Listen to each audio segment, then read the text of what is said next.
Hello, my name is Derek Main. Welcome back to my channel. I'm really excited today to talk about a new collection that has just come out that I've just received. I've been waiting on, since I first saw that it was announced. It's one of the writers that means a great deal to me. Like a lot of writers that fall into that category, I always save some part of or some piece of their work, if I'm able, if they're not, if they have any prolificness to them, which this author certainly does. But I always save that almost like as a stab at immortality. Like, um, you know, the same reason that we buy books and collections that we're never going to get to all of it, because it's this idea that it's always there for us, like when and if we need it. And there's a comfort to that. I found, especially during COVID pandemic times, for me, spending so much time at home with my family in a very quiet, I mean, my kids are not quiet, but you know what I mean, uh, away from a typical travel, work, life schedule, I had almost an anxiety about some work that I didn't have. And I got, I think, too neurotic and anxious in some ways about that. And I think, like a lot of people that like went too far into something, during this time, it's understandable, right? And for me, it was definitely book collecting and whatnot. So I'm trying to focus on quality over quantity with this stuff. And I had a lot of an internal kind of war raging about this particular collection, because not only is it much pricier than I would typically spend for a book, but as you'll see, it's beefy. But I really think that this is a special thing. I think that the author is going to be read and revered for hundreds of years. So this is Complete Poems, Jim Harrison, Copper Canyon Press. There's two versions of this, two editions. It just came out. The first edition is one very, very big collection, one book. I went a little extra. Copper Canyon, I think, made 750 of these, which is a 3-volume hardcover set. These 3 phases of his work and life as a poet. And the back is one of the best author photos you could ever see. Look at that. Jim Harrison is best known in popular culture for Legends of the Fall. He wrote a ton of novellas, but he is, to me, in my heart, a poet. His poetry is obsessed with landscapes, nature. I react so strongly to his work, I think, because when I was growing up, I was a nervous, depressed kid.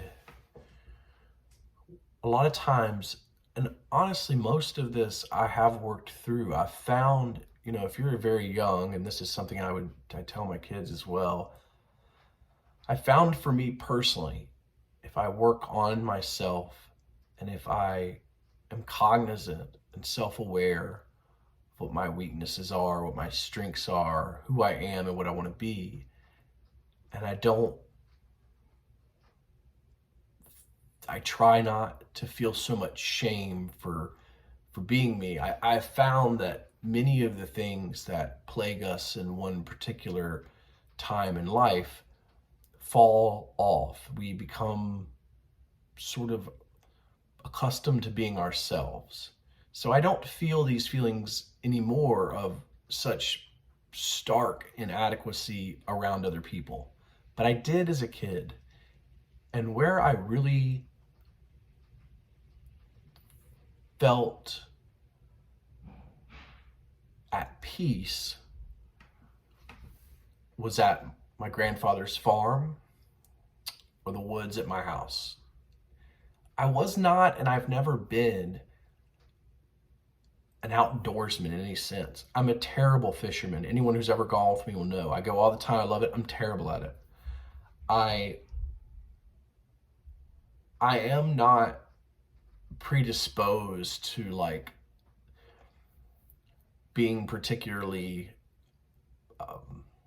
handy, or like being able to negotiate with nature in any necessarily like productive way. That's a very odd way to put it, but I mean, like, I am at its mercy as we all are, but for me, kind of always, I am very much an inside cat. But the order and logic of life make a lot of sense to me out of doors. And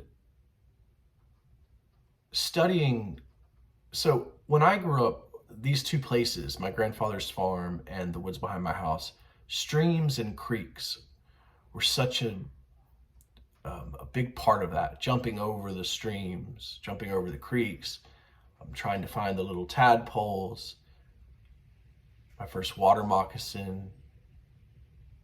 In my house now, we have a creek right behind the house.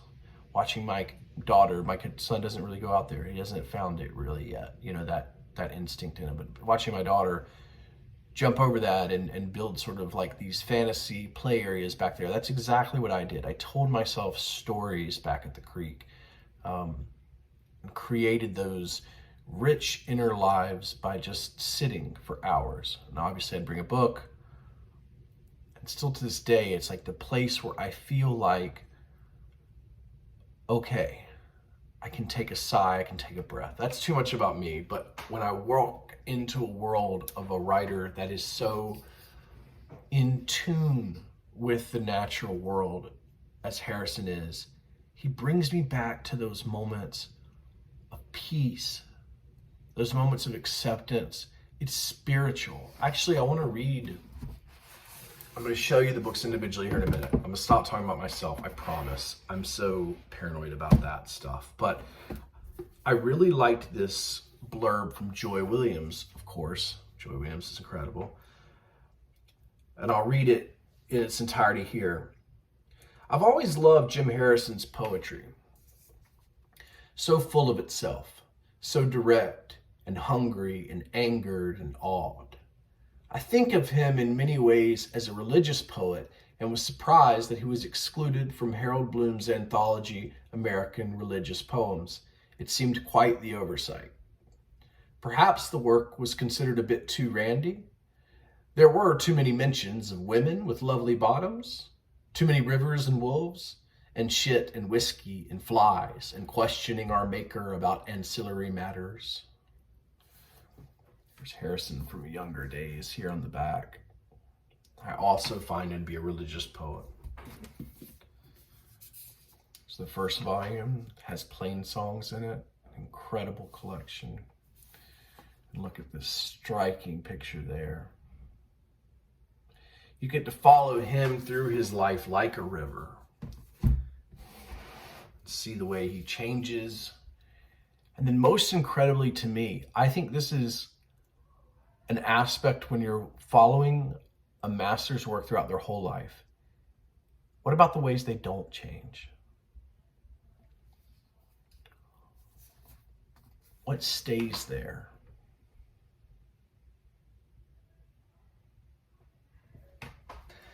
My favorite poem of his, and I've read, I don't know, maybe a third of this already before, another way, maybe not a third, maybe a quarter, I don't know. I've read a good amount of his poetry, but I'm so excited to have this more.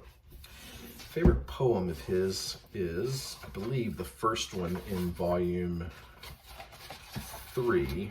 or no, that's the one I'm going to read today is in volume 3. The first one in volume 2, which is The Theory and Practice of Rivers.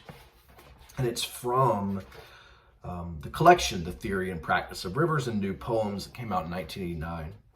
And it's a really, really long poem. So unfortunately, I can't read it. It's just it would not be appropriate for me to read a 20-page poem. But if you do, if you're interested in his work, for me personally, that is where I would start. I have a unique, I think, connection in some ways to Harrison.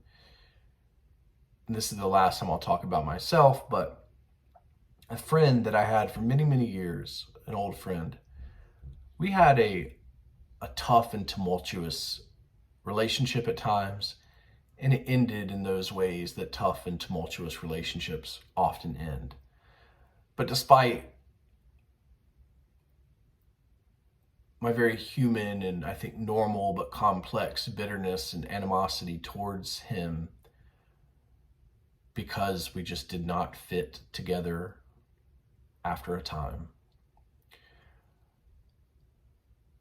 I still have an incredible amount of love for him and for that relationship. And he introduced me to Brown Dog, the novellas of Jim Harrison, with an incredible character.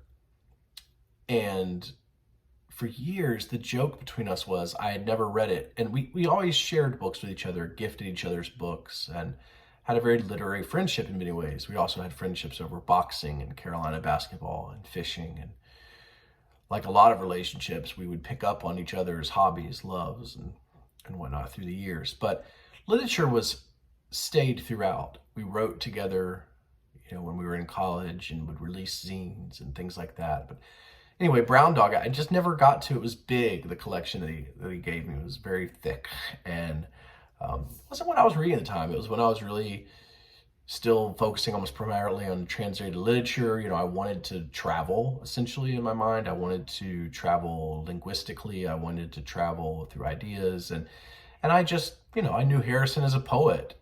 And I didn't necessarily think I wanted sort of what Brown Dog was offering at that time. After we ended our friendship, one of the first things I did was read it, kind of as a sort of homage to the relationship. This book that we had joked about, he had gifted me or lent me, I believe, and I never read. So Harrison has some of that too. He stakes a claim with me personally in the natural world and the creeks and streams, but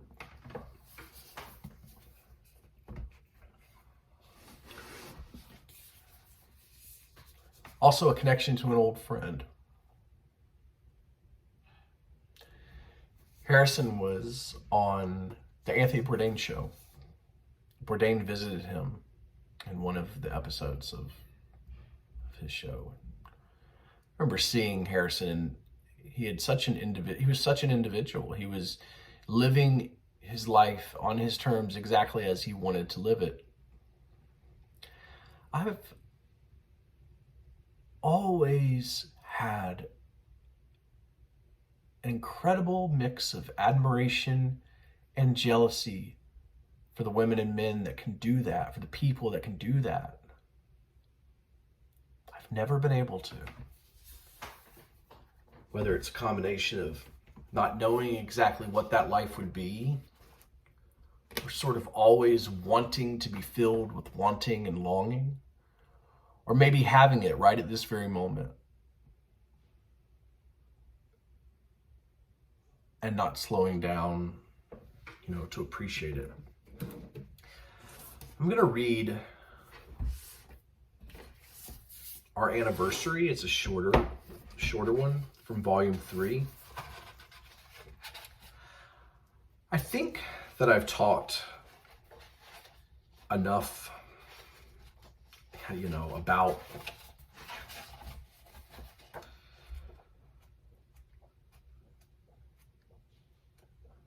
about my love for him, my love for this poet, but I wish that you could be here. And I wish that, oh, they have an index of first lines. That's really cool. It's cold out today. It's sleeting. It's January 16th, 2022. And I wish that you could be here. We could throw the fire on. I'm going to be drinking way too much coffee today, playing chess with my son, painting with my daughter, putting a puzzle together with my wife, kind of moving station to station in our lives together. Wish you could be here and we could read some of these today. I love reading poetry aloud. I love hearing it be read aloud, and I love reading it. I think it's the closest thing to a sincere expression and experience. I think that reading it gives you a moment to be inside of that writer's place that he's built for you. She's built for you. This one's a he. So I'm excited to read to you. Wish we could do it longer. Like a lot of old men, when we get to volume 3 of our lives, we become very nostalgic. I think I'm into, I hope so. I do turn 40 this year, so maybe there's going to be more of this quiet, contemplative rambling on this channel this year. I'm going to be much more active. We'll see. If you come with me on the journey, thank you. But this one definitely has that tinge of age. You know, there's not the ferocity of youth anymore. Our anniversary. I want to go back to that wretched old farm on a cold November morning, eating herring on the oil tablecloth at daylight, the hard butter in silvers and chunks on rye bread, gold-colored homemade butter, fill the wood box, Jimmy.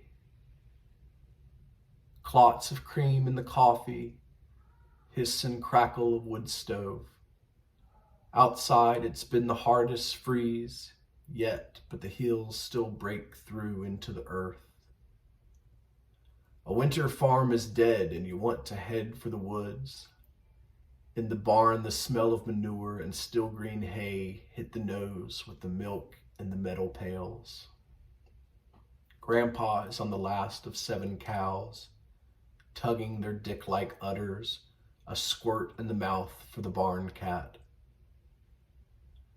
My girlfriend loves another, and at 12, it's as if all the trees have died. 60 years later, 7 hummingbirds at the feeder, miniature cows in their stanchions, sipping liquid sugar. We are 50 years together. There are still trees.